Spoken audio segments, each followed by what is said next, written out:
Namaste JVNs, my name is KRUTIKA SHENMARE and I belong to the Department of Food, Agriculture and Veterinary Sciences, and the topic which I'll be covering today is food business management, the organizational environment and the managerial environment. This is our 8th session of the food business management topic, right? So we'll be starting with the lecture.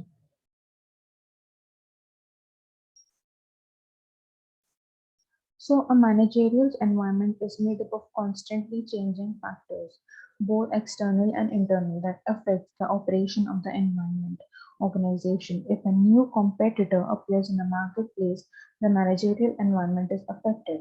If key clients take their business elsewhere, managers feel the impact, and if technological advances take an organization's current method of doing business, once again the managerial environment has to adapt. Right? So, although managers can't always control the environment, they need to be aware of any changes that occur because changes ultimately affect their daily decisions and actions. For example, in the airline industry, deregulation opened up in the market to new airlines, forcing existing airlines to become more competitive. Managers in existing airlines couldn't afford to ignore the cheaper airfares and increased services that resulted. Not only did managers have to identify the new challenges, but also had to act quickly and remain competitive.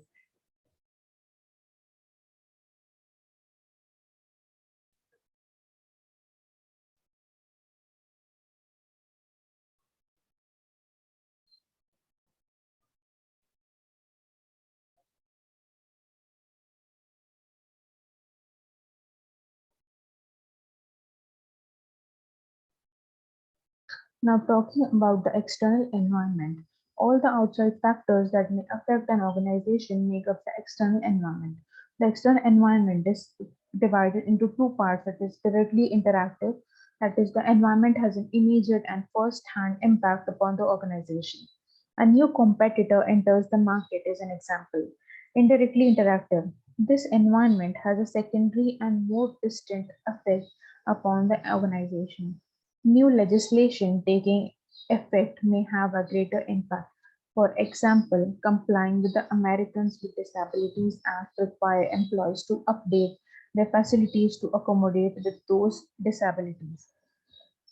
Now talking about the directly interactive forces.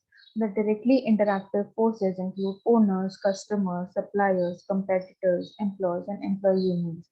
The management has a responsibility to each of these groups. Here are some examples. That is, the owner expects managers to watch over the interests and provide a return on investment.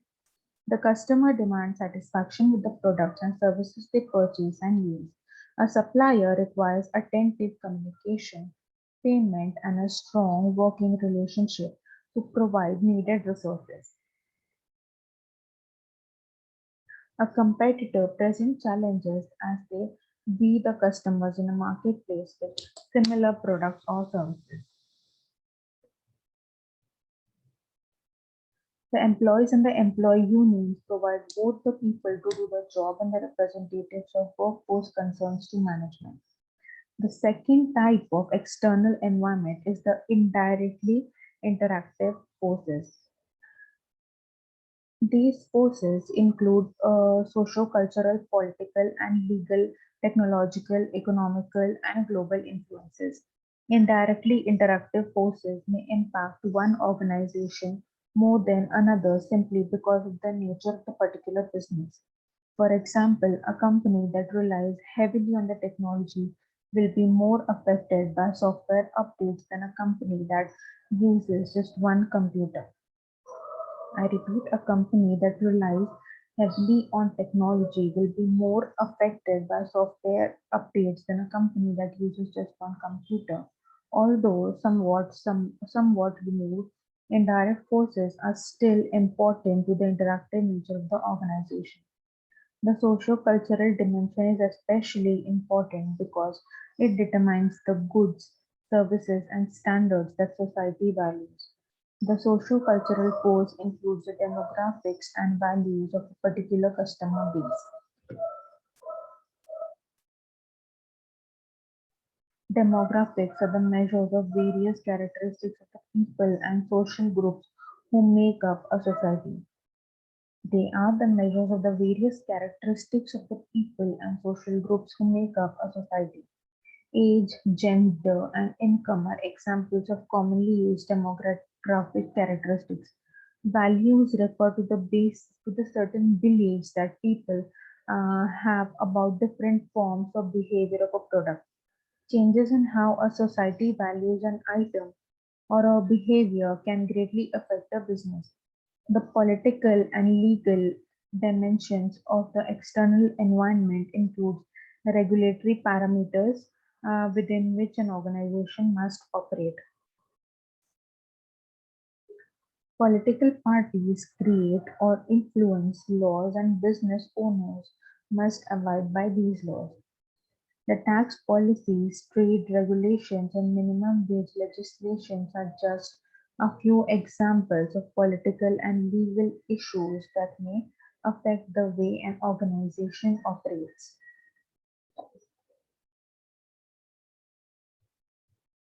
The technological dimension of the external environment impacts the scientific processes used in changing inputs. The success of many organizations depend on how well they identify and respond to external technological changes. For example, one of the most significant technological dimensions for the last several decades has been the increasing availability and affordability of the Management Information System, that is MIS. Through these systems, managers have access to information that can improve the way they operate and manage their business. The economic dimensions reflects worldwide financial conditions.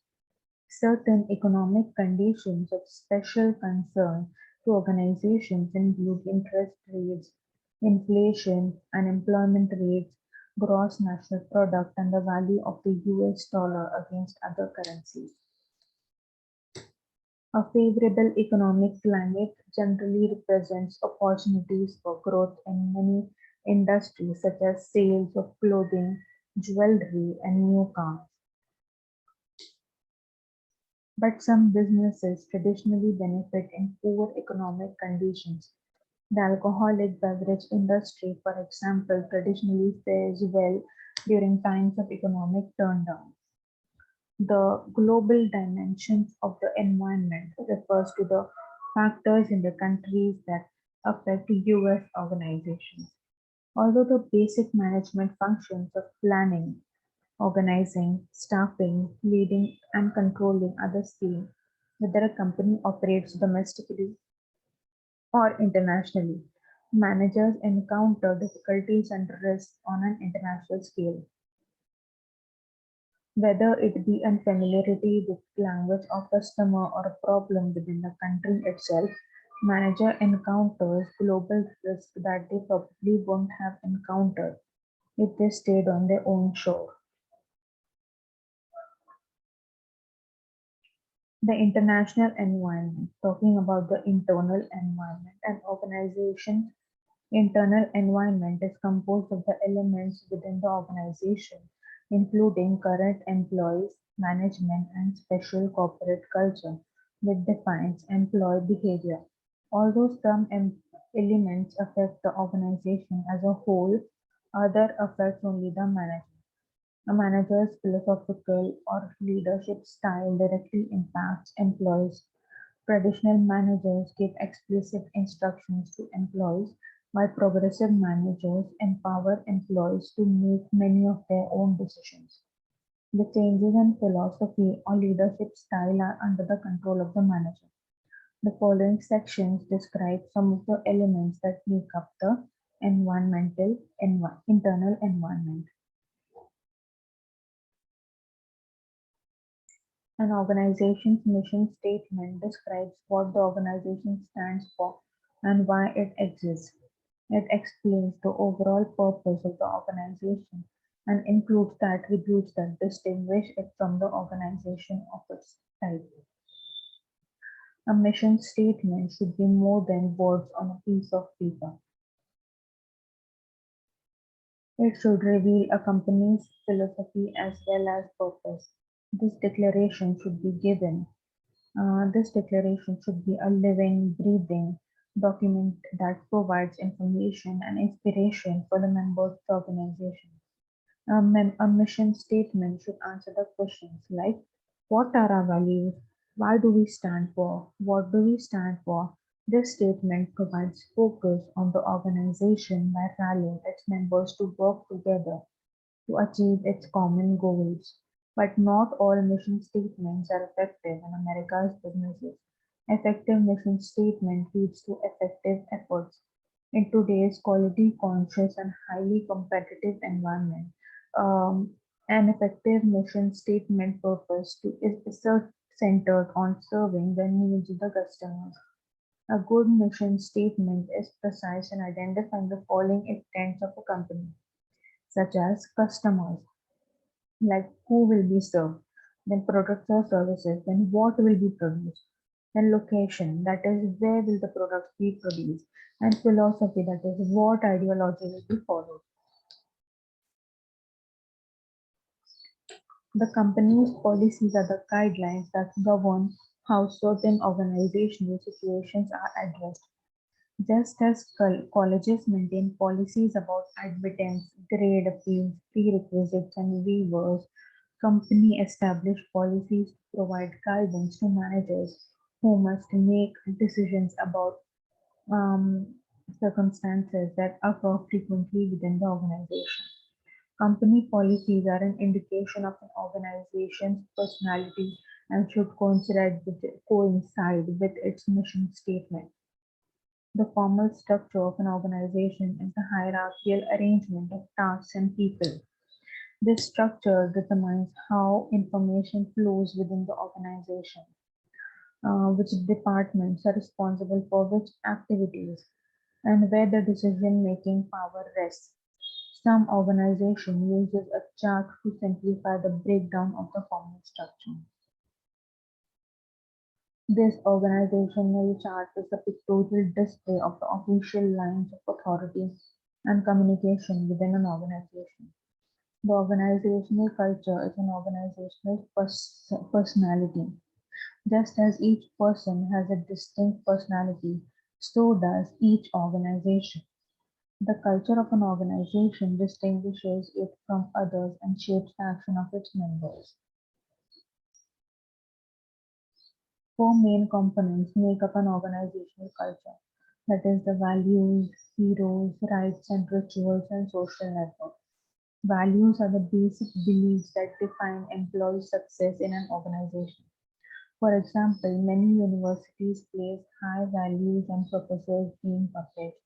If a faculty member is published in a professional journal, for example, his or her chances of receiving tenure may be enhanced. The university wants to ensure that a published professor stays with the university for duration of his or her academic career, and this professor's ability to write for publication is a value. The second component is heroes. A hero is an exemplary person who reflects the image, attitude, or values of the organization and serves as a role model to other employees. A hero is sometimes the founder of an organization. However, the hero of the company doesn't have to be the founder. It can be an everyday worker, such as a hard-working person who has tremendous impact on the organization. Rites and rituals, the third component, are routines or ceremonies that the company uses to recognize high-performing employees. Award banquets, company gatherings, and quarterly meetings can acknowledge distinguished employees for outstanding services. The honoraries are meant to exemplify and inspire all employees of the company during the rest of the year. The final component of the social network is an informal means of communication within an organization. This network, sometimes referred to as company grapevine, carries the stories of both heroes and those who have failed. It is through this network that employees really learn about the organization's culture and values. A byproduct of the company's culture is the organizational climate. The overall tone of the workplace and the morale of its workers are elementary of the daily climate. That's all for this session. Thank you. We'll continue with the same topic in the next session. We'll talk about the management resources in the next session.